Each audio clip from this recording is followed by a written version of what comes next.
Hello, hello, hello. Welcome to Al Stock Trades. Hope everyone's doing well today. In this video, we're going to go ahead and talk about some research I've been doing regarding the overall RSI of the market, general sentiment, and overall some technical analysis that I believe is useful. Okay. So, first, I guess we'll start with the easy one. We'll start with the sentiment here. So a while back ago, a couple days ago, I went ahead and published kind of the overall sentiment of what's going on with folks, right? And I mentioned this graph here, right, regarding whenever like you have a high amounts of puts or overall people are retail investors are fearful. Um, you get an oversold RSI, and usually it goes below intrinsic value. And overall, you have to remind yourself, you have to be fearful when others are greedy, and then be greedy when others are fearful. If you don't recall, a couple years ago, everyone wanted to buy Clover, regardless of its revenue, regardless of its burning cash. Everyone wanted to buy it. But all of a sudden, as the stock price started to fall, many individuals have basically started to sing a different tune, right? And what I want to do is I just want to basically show you the S&P 500. This is the S&P 500, as you can see in the above left.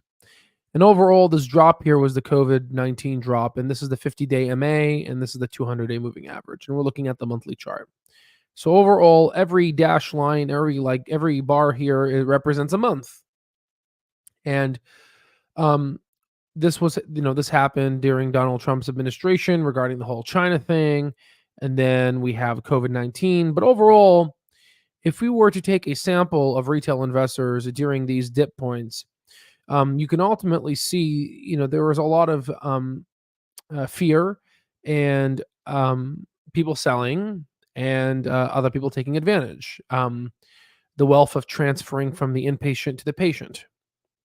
And the same people that sold here, as it rebounded, they're like, no way it's going to go up. No way it's going to go up. Oh my God, it went up. Oh, it fell. Oh, thank God I didn't buy in. And then it goes up like this.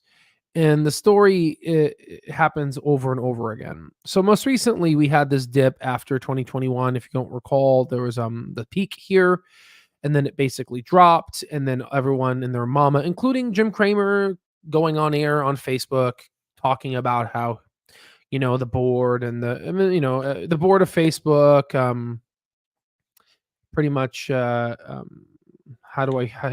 they tricked him, and he started going on air and crying.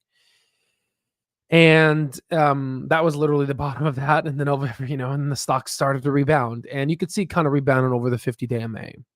Now we're getting in a position where it's true we are pretty if we were to kind of analyze this on the weekly chart here, we are pretty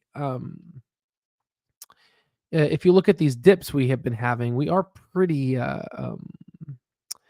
what's the word, mature in this rally. So I'm expecting a dip, but a lot of institutional investors are expecting more gas in the tank, which is pretty interesting. And we have research to back that up. So as you can see, you want your graph from the S&P 500, you want it to look like this, right? This is exactly what you want to see. Anything like you had these dips, like this is the great financial crisis, but overall, this is why people invest in index funds. You just look at that beautiful growth. So if we were to go ahead and trickle down and go to small caps, you can see that small caps, again, there's some dips, and then there is a huge dip here. And we had this, as you can see, these blue lines here. We had a period of stabilization of the 50-day moving average. Now, if we were to go ahead on the day, we can start to see that we're starting to form an ascending triangle. And now this new resistance line has become a support line.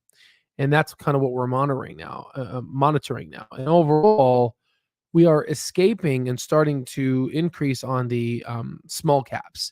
Now, you're not seeing this a lot on the media right now, but as the interest rates start coming down, we are going to see a rally. So if we were to zoom out here and look at this, you see how we still haven't recovered from the past highs of the SP, from the past highs of Russell 2000, right?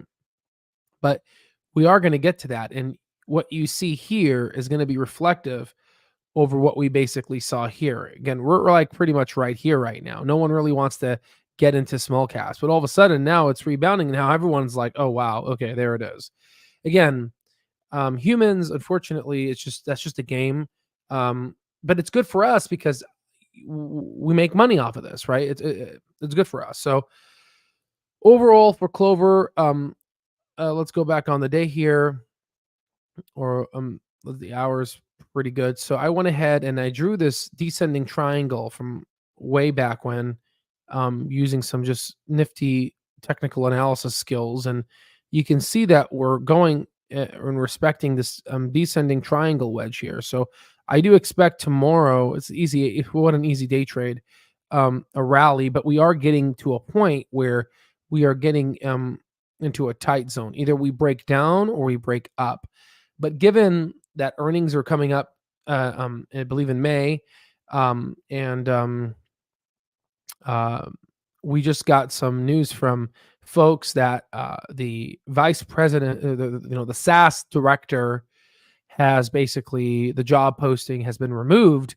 Potentially, this type of pivot will cause the fundamentals to change, which then might actually cause a break up. But we're starting to get to that wedge, and whenever you start seeing this wedge, it usually signifies a breakdown or break up. But based off of the fundamentals, exiting non-insurance side, we've repeated this many times. You can watch previous videos. But now let's go ahead and kind of reboot this here. As I just posted this 18 minutes ago, we had this individual here.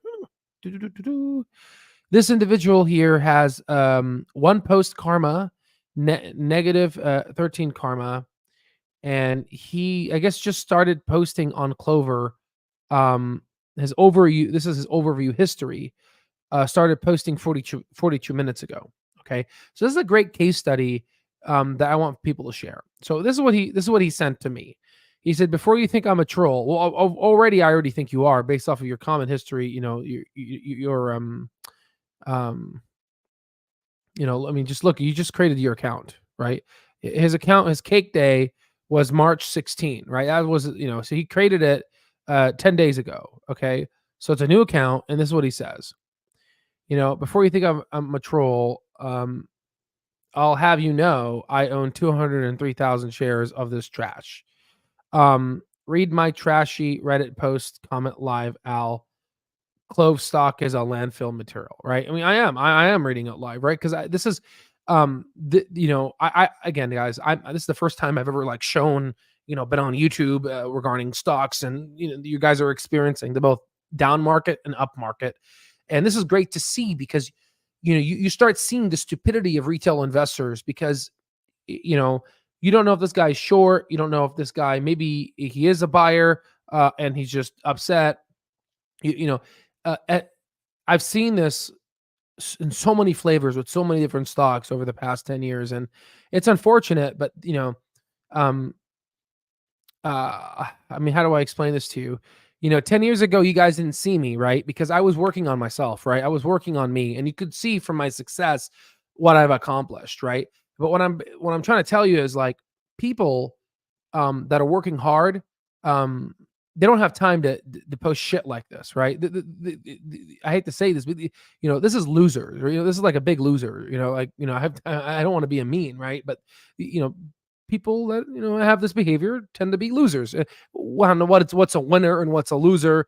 Well, I'm speaking from the American perspective, the capitalistic perspective.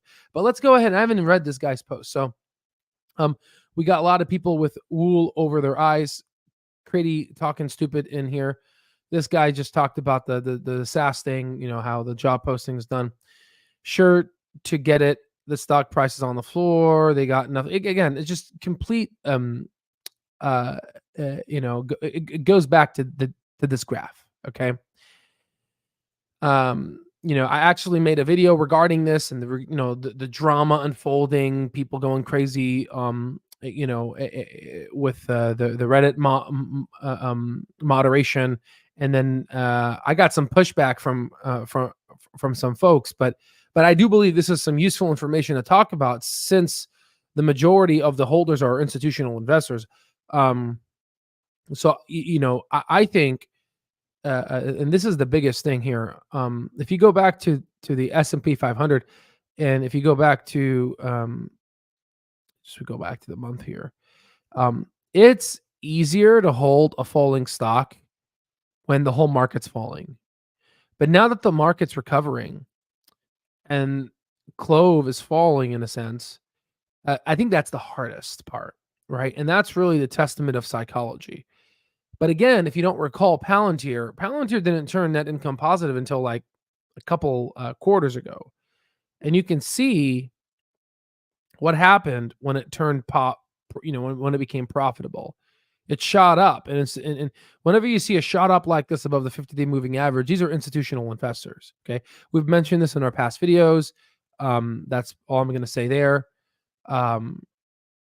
Yeah. So overall, so what do we have here? So relentless upside price momentum. So these are the number of consecutive trading sessions above the 50 for the RSI, and this is the sixth time in history that we've achieved such bullishness. If we were to look at that and look at the past six that has happened, and you go from all the way, we've searched data from 1928 until 2024. We got these signals. The most latest was 1943, and if we were to look at this and look at the median, we're bullish off of the 1 month is around a 75% predictive value here, but if you look at the 2 month to 12 month, we're looking at 100%. Again, sample size is small, but again, this doesn't really happen a lot. We do believe that there's some incredible gas in the tank here. Okay, guys, and this is looking pretty good. And these are kind of the signal points you can see, and we are creating some form of an aberration. Meaning, I believe that the market is definitely going to rally even more.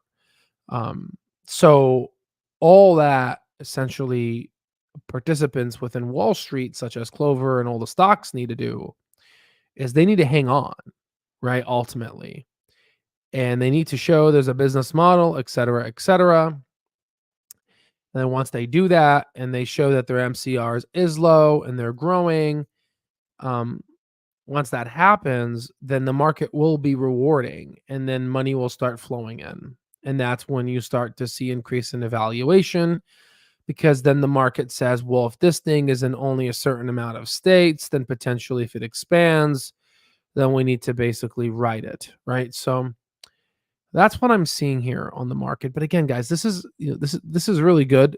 Again, this guy who's making these troll comments, he gets enjoyment. He's probably just doing this out of enjoyment. But again, people that tend to do this have nothing better else to do. And that's why I say, they're losers, right? They are a data point. That's their significance of life. And they're a data point that falls in the graph in my mind, which is this. And it's good to basically see this because, once we're on the opposite side of the spectrum, once the stock becomes overvalued, you'll have a comment that basically says, you think this is overvalued. I own this much of this gold stock. You don't understand its worth.